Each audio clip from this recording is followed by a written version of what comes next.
Hello friend.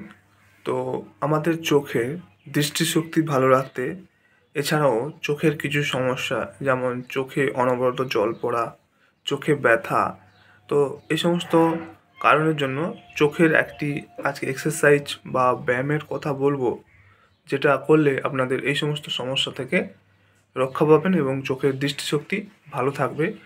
তো আজকে সে বিষয়ে আলোচনা করব। চোখ খুব মূল্যবান জিনিস, তা এটাকে আগে থেকে ভালো এর হেলথ ভালো রাখতে হবে।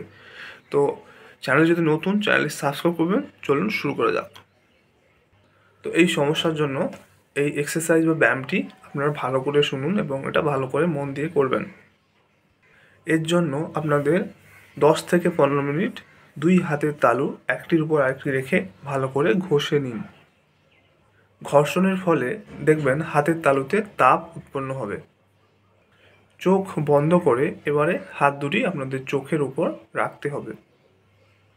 এই সময় মনে রাখবেন, খুব বেশি চাপ দেবেন না, হালকা হাতে চোখের উপর রাখুন এবং তাপটা দিন। এরকম আপনারা দিনে 3 থেকে 4 বার করতে পারেন, খুব ভালো ফল পাওয়া যাবে এবং দৃষ্টিশক্তি ভালো থাকবে।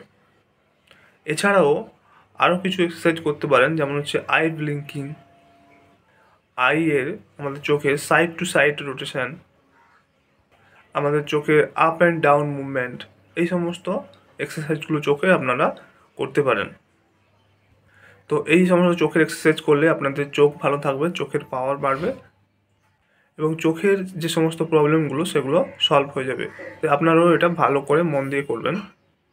আজকে জানলেন যে চোখের যে প্রবলেমগুলো, চোখের দৃষ্টিশক্তি বাড়াতে এবং চোখের জল পড়া বা চোখের ব্যথা বিভিন্ন কারণে আপনারা এই এক্সারসাইজটি ভালো করে করবেন। তো আজকের ভিডিও এই পর্যন্ত। চ্যানেল যদি নতুন, চ্যানেলটি সাবস্ক্রাইব করবেন, ভিডিওতে ভালো থাকলে লাইক করবেন। Thank you for watching.